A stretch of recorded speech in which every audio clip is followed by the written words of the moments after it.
ہمارے علاقے میں ایک زمیندار تھے، وہ ذکر بھی بہت کرتے تھے، گالیاں بھی بہت دیتے تھے۔ ادھر سبحان اللہ تیرے فلانے، الحمدللہ کے ساتھ ایک پھکڑ تولتے تھے۔ ساری زندگی وہ ایسا ہی کرتے رہے۔ جب وہ فوت ہو گئے تو کسی نے ان کو دیکھا تو انہوں نے پوچھا کہ میاں صاحب آپ کے ساتھ کیا ہوا؟ آپ تو گالیاں بہت دیتے تھے۔ خود انہوں نے یہ پوچھ رہے آپ تو گالیاں بہت دیتے تھے، تو آپ کے ساتھ کیا ہوا؟ کہ اللہ تعالیٰ نے میرے ذکر اور میری گالیوں کو تولا، تو میرا ذکر بڑھ گیا تو میری بخشش ہو گئی۔ اللہ نے بھی کاؤنٹنگ رکھی ہے، پرفیکشن مانگی ہی نہیں۔ اگر اللہ پرفیکشن مانگتا تو پھر آپ کہتے تم کرتے کچھ ہو، کہتے کچھ ہو۔ اگر میں کہتا صحیح ہوں تو ایک نیکی تو کر رہا ہوں، اور کرتا نہیں ہوں تو ایک گناہ کر رہا ہوں۔ کیا پتا میرا رب میرے کہنے کے طفیل میرے نہ کرنے کو معاف کر دے۔ بس ایک صورت میں ہے کام خطرناک، کہ اگر میں اس کہنے سننے کو اپنی دنیا بنانے کا ذریعہ بنا لوں پھر خطرناک ہے۔ تأمرون الناس بالبر وتنسون انفسکم وانتم تتلون الکتاب، وہ یہ آیت ہے۔ لیکن اگر میرے اندر اخلاص ہے تو پھر میں انسان ہوں، کبھی اچھا کروں گا کبھی برا کروں گا، لیکن میرے ذمہ صدا لگانا ہے۔ تو بھائیو، اس تبلیغ کے کام کو کرتے رہنا، کرتے رہنا۔ اس سے ایمان بنتا ہے، ایمان سے دین وجود میں آتا ہے۔ دین کے دو حصے ہیں، ایک عبادات ہے جس میں نماز سب سے اہم ہے۔ پھیری پہ ہو گھر پہ ہو نماز نہ چھوڑو۔ رمضان کے روزے ہیں، اللہ پھر رزق زیادہ دے دے، حج کرو، زکوٰۃ دو۔ لیکن عبادات بڑی محدود ہیں، اور اس میں کثرت اللہ نے مطالبہ بھی نہیں کیا، بلکہ اللہ تعالیٰ نے اس میں اعتدال ہی کو پسند فرمایا ہے۔ اللہ تعالیٰ نے ہمارے نبی لمبی لمبی نمازیں پڑھتے تھے تو اللہ تعالیٰ نے روک دیا کہ ما انزلنا علیک القرآن لتشقی، میرے نبی میں نے تمہیں قرآن اس لیے نہیں دیا کہ تو لمبی لمبی نمازیں پڑھ کے تھکتا رہے، درمیان نہ چل، درمیان نہ چل۔ اللہ کے نبی نے تبلیغ میں زیادہ زور دکھایا تو اللہ نے اس پر بھی کہا فلا تذهب نفسك علیہم حسرات، اتنا غم نہ کیا کر کے تو خود ہی ہلاک ہو جائے، نہیں ایسا نہ کر۔ تو عبادات محدود ہیں اور اس میں اعتدال مطلوب ہے۔ سارا دن مصلی پہ بیٹھنا یہ اللہ نہیں دیکھنا چاہتا، اللہ یہ دیکھنا چاہتا ہے کہ تو باہر جاتا کہ میں دیکھوں کہ اب تو کیا کرتا ہے۔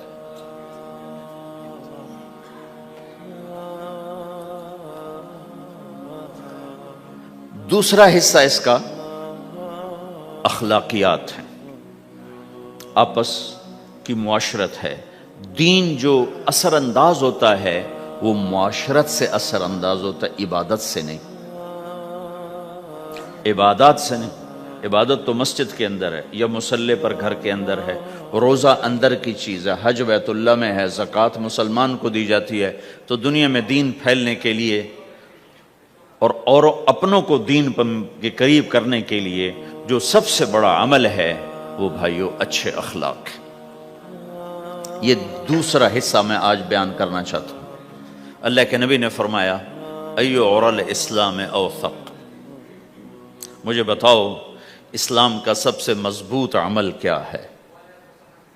تو صحابہ نے کہا الجہاد، یا رسول اللہ جہاد۔ اسلام کا سب سے مضبوط عمل کیا ہے؟ صحابہ نے کہا جہاد۔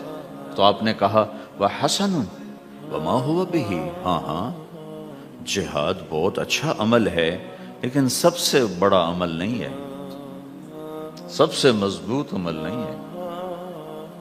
انہوں نے کہا جی الصلاۃ، نماز۔ تو ہم نے کہا ہاں وحسنۃ وما هي بها، نماز بھی بہت اچھی چیز ہے لیکن وہ نہیں جو میں پوچھ رہا ہوں، سب سے اعلیٰ، سب سے اوپر، سب سے مضبوط نہیں۔ تو انہوں نے کہا جی الحج، حج۔ تو آپ نے کہا حج بھی بہت اچھا عمل ہے لیکن وہ نہیں جو میں نے پوچھا ہے۔ پھر صحابہ نے کہا جی روزہ، آپ کا روزہ بھی بہت اچھا ہے لیکن وہ نہیں جو میں نے پوچھا ہے۔ تو پھر صحابہ نے کہا یا رسول اللہ پھر آپ ہی بتائیں، ہمیں تو نہیں پتا۔ تو ہمارے نبی عبادات سے اوپر لا رہے ہیں، اپنے ساتھیوں کو عبادات پہ قائم کر دیا۔ ہر آدمی نمازی بن چکا ہے، ہر آدمی روزہ دار بن چکا ہے، ہر آدمی مالدار زکوٰۃ دینے والا بن چکا ہے، اور ہر آدمی حج کا جذبہ پیدا کر چکا ہے۔ اب آپ ان کو اخلاق پہ لانا چاہتے ہیں، چونکہ اسلام کی تکمیل اخلاق سے ہے۔ اسلام کو تشبیہ دی گئی ہے گھر کے ساتھ، بنی الاسلام علی خمس، تو بنیا کا لفظ عمارت پر بولا جاتا ہے، تو اسلام کی بنیاد میں ہے کلمہ، نماز، روزہ، حج، زکوٰۃ۔ اگر اس مسجد کی بنیادیں بھر دی جائیں تو اس کو مسجد تو نہیں کہیں گے نا، ہاں جی بنیادیں ڈال دی ہیں، چھت ڈالنی ہے، جب چھت پڑے گی تو پھر یہ مسجد کہلائے گی۔ تو اسلام کی بنیاد قائم ہو چکی تھی، اب آپ چھت ڈالنا چاہتے تھے۔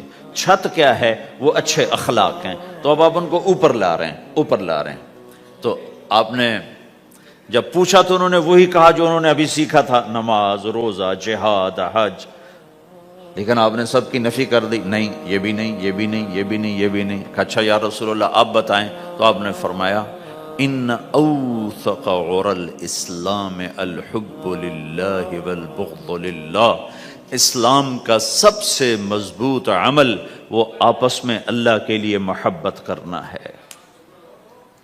اسلام کا سب سے مضبوط عمل وہ آپس میں اللہ کے لیے محبت کرنا ہے۔ اسلام کا سب سے مضبوط عمل وہ محبت ہے، اللہ کے لیے بغض ہے، اللہ کے لیے محبت ہے، یہ اسلام کا سب سے مضبوط عمل ہے۔ تو بھائیو، یہ چھوٹا سا معاشرہ اسلامی بن جائے، اس کے لیے بنیاد میں نے پہلے بتا دی، اب چھت بتا رہا ہوں، وہ ہیں اچھے اخلاق۔ اللہ تعالیٰ نے جب ہمارے نبی نے نماز لمبی پڑھی تو اللہ نے کہا درمیانی پڑھو، میں نے ابھی بتایا۔ تبلیغ میں دکھ زیادہ جھیلا تو اللہ نے کہا درمیانہ چلو، لیکن جب اللہ کے نبی نے اخلاق بلند کیے، اخلاق، تو اس پر بھی اللہ تعالیٰ فرماتا میرے نبی ذرا اتنا نرم نہ ہو، تھوڑا سا سختی دکھا، آنکھیں دکھا، تھوڑا شوں شاں کر ہیں۔ تو میرے رب نے کیا کہا؟ واہ،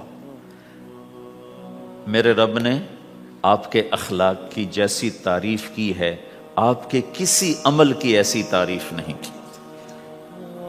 نماز کو کہا معتدل، اعتدال، دعوت کو کہا اعتدال، اور اخلاق کو کیا کہا؟ انک لعلی خلق عظیم، اور اس کو طاقت پہنچائی قسم اٹھا کے، نون، پھر قسم اٹھائی قلم کی جو علم کا ذریعہ ہے، والقلم وما یسطرون، مجھے قسم ہے قلم اور اس کی تحریر کی، ما انت بنعمت ربک بمجنون وان لک لاجرا غیر ممنون۔ ان دو آیتوں کو چھوڑ کر اگلی جو آیت آ رہی، وانک لعلی خلق عظیم، اے میرے محبوب میں قسم اٹھاتا ہوں قلم اور اس کی تحریر کی، تیرے اخلاق بڑے عالی شان ہیں۔ یہ نہیں کہا تیرے اخلاق بڑے عالی ہیں، انک لعلی، علا، علا کا یہاں بہت عظیم الشان کردار ہے۔ علا یہ بتا رہا ہے کہ اے میرے نبی، جتنے اخلاق تصور کیے جا سکتے ہیں وہ سب تیرے تابع ہو چکے ہیں، اور تو ان پہ سوار ہو چکا ہے، تو ان پہ چھا چکا ہے۔ علا چھا جانے کے لیے ہوتا ہے کہ تمام اخلاق تیرے غلام ہو چکے ہیں۔ ایک دفعہ آپ نے فرمایا اچھے اخلاق 360 قسم ہیں، 360 قسم، 360 صفات کا مجموعہ اچھے اخلاق۔ کوئی ایک صفت کسی کو مل گئی تو جنت میں چلا جائے گا۔ تو ابو بکر رضی اللہ عنہ سامنے بیٹھے تھے، کہنے لگے یا رسول اللہ افی منہا شیء، ان 360 میں کوئی میرے اندر بھی کچھ ہے؟ تو آپ نے کہا تیرے اندر سارے کا سارا، کوئی کمی کوئی نہیں، پورے۔ یہ آپ نے اور کسی کو نہیں کہا، صرف آپ نے یہ ابو بکر سے فرمایا کہ ابو بکر تیرے اندر پورے اخلاق 360۔ تو بھائیو، آپس کی محبت اور اچھے اخلاق یہ اسلام کا سب سے چوٹی کا سبق ہے، سب سے اعلیٰ درجے کا سبق ہے۔